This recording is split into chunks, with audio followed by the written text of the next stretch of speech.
Welcome back. It is nearly 9:36 Friday, that big, huge appointment with our very special guest, the naked scientist, consultant virologist at Addenbrooke's Hospital in Cambridge, Dr. Chris Smith. Welcome. Good to have you back. Good morning, Clarence. I'm shivering today. It's very, very cold. I've got up to a very, very thick frost. So it's like the Northern Hemisphere suddenly remembered it's supposed to be winter time because we've got very, very cold weather and flu has struck.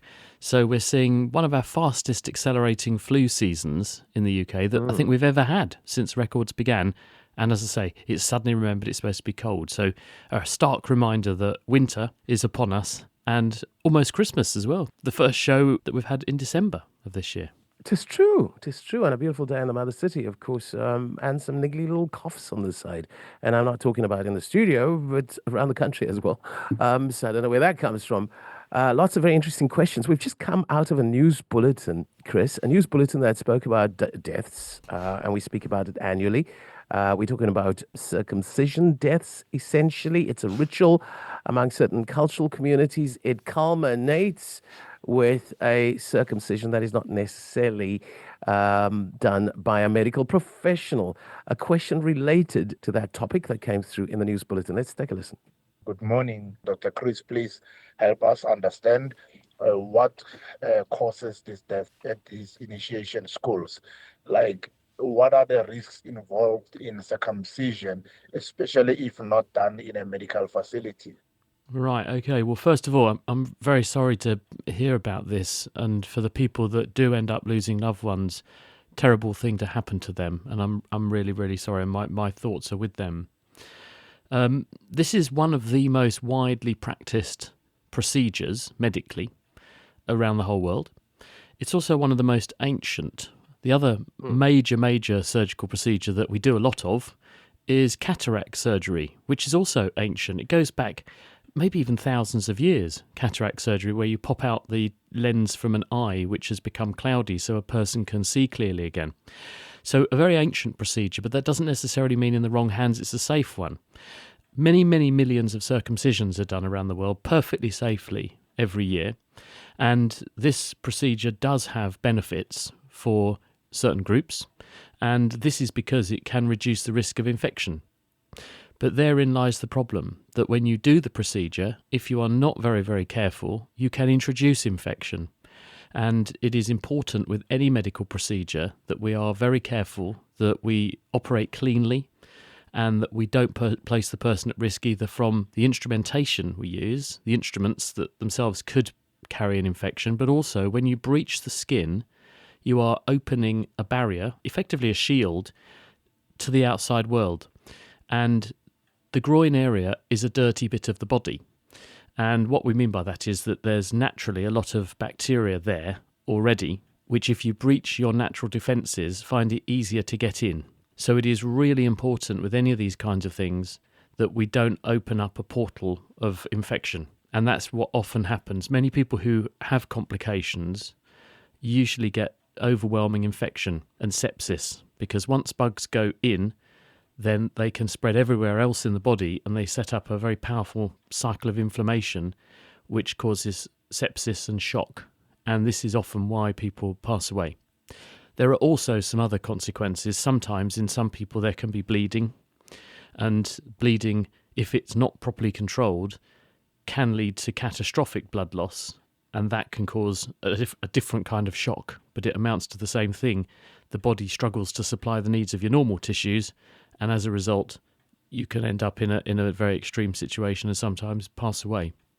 So the bottom line really with this is this procedure done properly is a very safe procedure. It's a very common procedure. And for some people in certain settings, it can be very useful because it does reduce the risk of infection, especially infections with HIV, for example. And it also reduces the risk of urine infections. If you've got people with kidney problems, they often undergo a circumcision to reduce their risk of getting urine infection, which could track up and make the kidney problem worse. But done in the wrong hands, unsafely, any procedure can be dangerous, and especially from the perspective of infection and sepsis. And I suspect that many of the cases who do end up with a problem probably get overwhelming infections from this.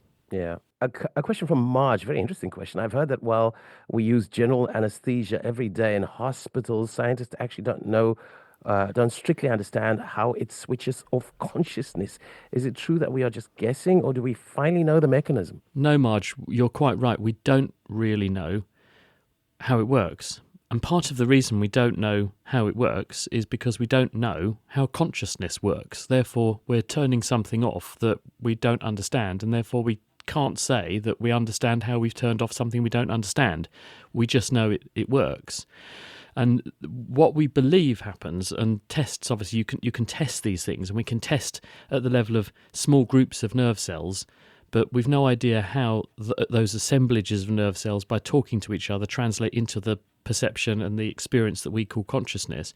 But we do have insights that when we undergo general anaesthetics, that what you are doing is making nerve cells less active, so they switch down or dial down their activity. And you can also make the inhibitory systems in the brain, which turn off the nervous system, more active. And some anaesthetics work via one of those routes chiefly. Others work via the latter route chiefly. So let me give an example. If I have alcohol makes us feel sleepy because it is a CNS, central nervous system, depressant. It actually activates one group of nerve cells that inhibit other nerve cells. It does that by potentiating the action of our inhibitory nerve transmitters. But there are other drugs that we can take that dial down the excitatory circuits in the brain.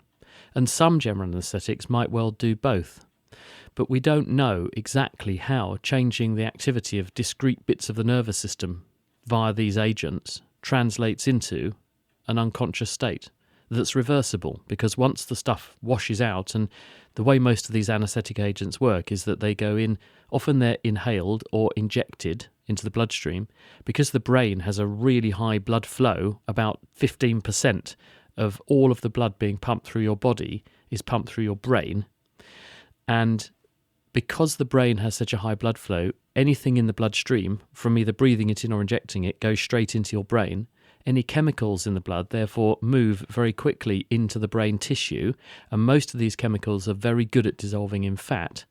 They dissolve in the brain tissue, affect brain activity in the way that we see, and then when you stop giving the drug, it moves back out of the brain into the blood supply and then leaves the body, either because you breathe it out, you break it down in your liver, or you wee it out. But other than that, we don't really know how it's making you unconscious, because we don't really know what being unconscious or even being conscious is. And it's more than a deep sleep, that's what you're saying. It's not sleep at all. Because when we go to sleep, sleep is not a state of unconsciousness. And if you ask sleep scientists who do experiments where you put people in a laboratory and you put electrodes on their heads and they go off to sleep, you can see that although some aspects of sleep are a state of deep unconsciousness, other phases of sleep, which happen periodically through the night, are really exaggerated brain activity, where you're almost showing the same patterns of activity as when you're awake. And usually those are the times when you're dreaming as well. Now, when you take agents that make you go to sleep, either general anaesthetics or things like sedative drugs, people might pop a sleeping pill if they struggle with their anxiety one day, or they're struggling to sleep because they're worried about something. These agents do not put you into a physiological and natural state of sleeping. They just switch off the nervous system. And this means that when you wake up from having used them, you don't feel like you've had sleep, because you haven't, because sleep is a very special process with all these different phases that restores the brain, processes information and gets you ready for the next day. That does not happen when you just switch the brain off with these drugs. So often people will say, I slept because I took, say, a sleeping pill, but I didn't feel rested the next day, and that's why. Another question in, and from Anonymous, we know the Earth spins. If the Earth suddenly stopped spinning for 5 seconds and then started again, would we feel it? Or would we all just be launched into a wall? Well, if we assume that you could stop the planet spinning, and that would be no mean feat, because the embodied energy in the spinning Earth is absolutely enormous. But if you could suddenly stop the planet spinning, we are held onto the planet by gravity. But as you know, you can jump up in the air and do work against gravity. You will fall back down again, but you can leave the Earth's surface if you have enough of an impulse. So if the Earth stops spinning, we have all got momentum because we're all spinning on the Earth as well. So if the Earth stopped, it would be like you if you're driving along in your car and you slam on the brakes and your head nearly hits the steering wheel. We would carry on, and we'd carry on in a straight line from the point at which the Earth stops spinning. So it would be like a slingshot, which would fling us off from the Earth's surface. I don't know how high we'd go. I'd have to have a think about that, because different people on different parts of the Earth's surface are actually turning at different speeds. If you're on the equator, you're doing about 1,000-something kilometres per hour. If you're at the North Pole, you're barely moving. So the place to be if the planet stopped would be at the North or South Pole, because you'd probably stay all right. But if you were in Central Africa, you'd certainly have a wild ride, and you'd have a lot of momentum, and it would be like you in a car doing 1,000 miles an hour, and then someone slams on the brakes. You wouldn't just go through the windscreen, you'd probably go into orbit, and you would do that at a tangent to the direction the planet was currently spinning. In other words, a straight line from the direction the planet was spinning. Thankfully, that doesn't happen. Fascinating. Anne in Thornton on the line. Welcome, Anne. Good morning, Adam, and good morning, Dr. Smith. Dr. Smith, I want to ask you, in the community that I'm from, there's a lot of violence, but it's throughout South Africa. And I know we've come from a history of colonialism where there's been a lot of violence involved. Does it necessarily carry over from generation to generation? I'm trying to understand that. Why is there so much violence? Thank you, Anne. Good morning. I think the answer to this is that the one thing that singles humans out is we have a big collective memory, and we also live a long time. And so there are people in society, and societies exist because we pass information among our peers, but we also imbue our children with the learning of our ancestors. And so what happens is that when things are bad, this collective memory of antipathy towards one group or towards a situation builds up and ferments in a population. And the children that are born to that population grow up in that milieu. And they are imbued with the same feelings, and they inherit those feelings. And so when they grow up and they're testosterone fueled and they feel like they can change the world, because we've all been there, we've all gone through that phase, haven't we? We all think when we're about 20, we're going to change the world. Some people do, thank goodness.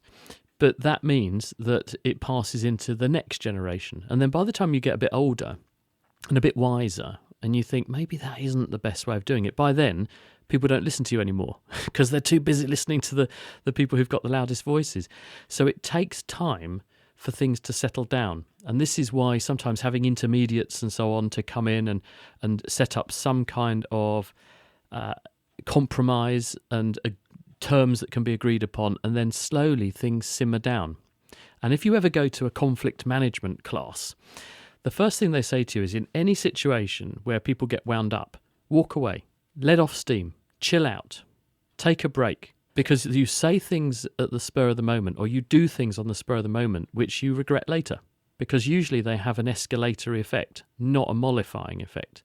And by distancing yourself, what you're doing is you're taking away the stimulus. And the problem with society is we all have to live together, we all have to live in the now, in the environment, and often alongside the very thing that's rubbing us up the wrong way. And that's why you get this generational and intergenerational violence, because until we change the environment and put people into a situation where they can slowly simmer down, often these things go on and on and on. Fascinating question from Rashid before we go to the voice note. Why is it physically impossible to keep your eyes open when you sneeze? Is it to keep them from popping out?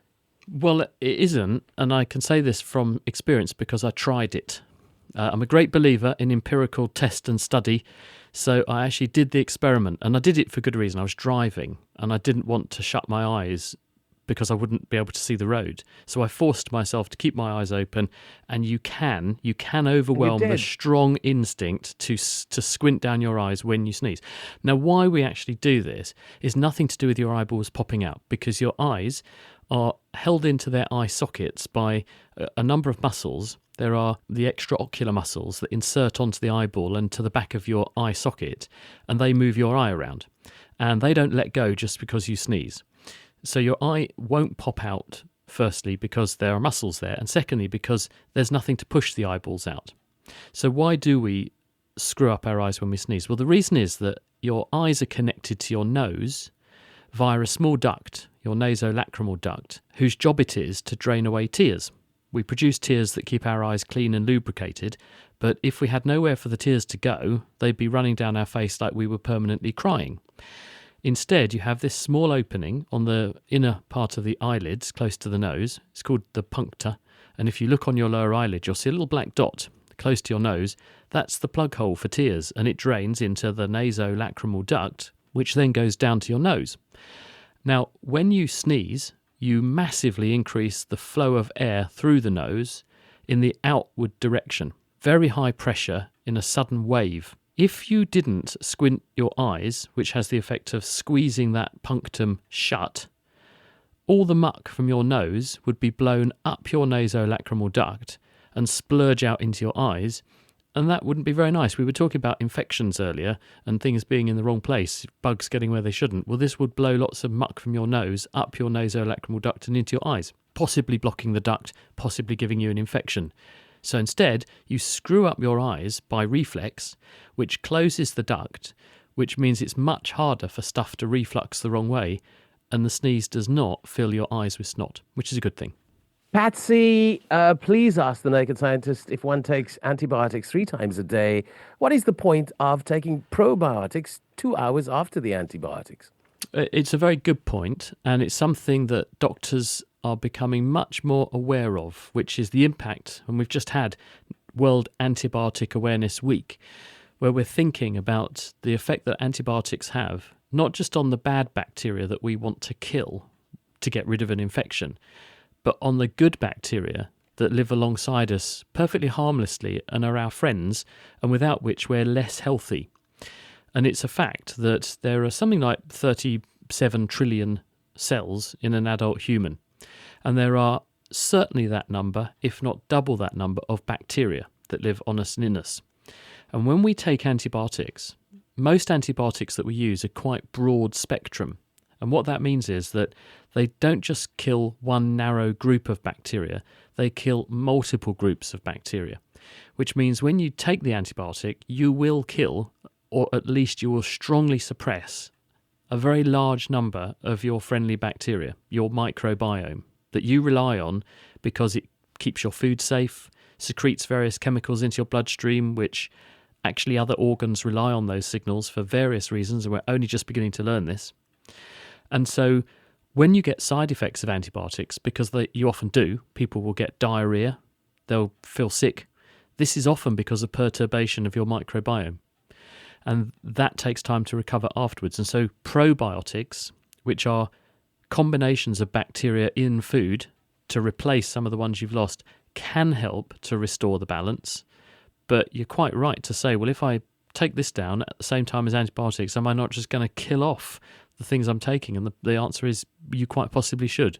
So really the bottom line here is good antibiotic stewardship. And what that means is don't use antibiotics unless you absolutely have to.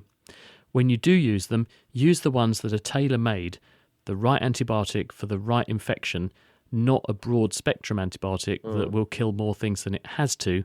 And if you have a choice, you don't need the antibiotic. Use common sense. It's like I saw a lovely sign in Australia. Common colds need common sense, not antibiotics.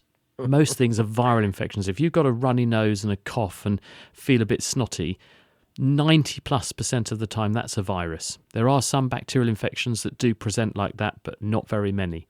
So give it a chance for your own immune system to clear it up first before you reach for the packet of pills. And if you do have to reach for a packet of pills, think very carefully about which ones you ask the doctor to prescribe, to go for the narrowest spectrum for the least possible amount of time. And then, yes, do try and get back onto a healthy diet with some probiotics in the aftermath, which should help to reset the balance. A quick little question from Roger, rather from Bull. Hi, Dr. Smith. My wife recently had 4 units of blood and 1 of iron. She feels more energetic. Does this affect your DNA? When you take red blood cells, when we give people a blood transfusion, it's chiefly red blood cells. A lot of blood transfusion products are white cell or leukodepleted, and this is to destroy the white blood cells through various means because there are consequences of them moving across. So most of what's live and viable in a blood transfusion are red blood cells. Now, unless you're a chicken, where their blood is a bit different, your red blood cells do not have a nucleus in them. They have no DNA, because when the red blood cells mature in your bone marrow from precursor cells, one of the final stages of making a grown-up red blood cell is the developing cells spit out their nucleus. They ditch all their DNA and they produce a cell with no nucleus. Now, birds are different, and this is how, if you go to a crime scene and there's blood everywhere, you can tell if someone's tried to contaminate the scene with bird blood. It happens, believe me. The bird cells don't do this. They do have DNA and nuclei in there. But humans, mammalian blood doesn't. The reason our cells do that is because red blood cells have to squeeze their way through blood vessels, which are, in some cases, not much bigger than they are. And a nucleus is a big bulky thing that gets in the way. So the cells ditch it because they don't need the DNA anymore to be a mature grown-up red blood cell. They get rid of it, and that enables them to squeeze much more efficiently and rapidly through very tight spaces in blood vessels. So when you have a blood transfusion, you're getting chiefly red blood cells. Most of the white blood cells have been destroyed or deactivated. There might be some that are inviable left in there with traces of DNA. So you will get some foreign DNA, but it will just break down, and you won't get any viable DNA from your donor. Consultant virologist at Addenbrooke's Hospital in Cambridge, Dr. Chris Smith, every Friday, right here.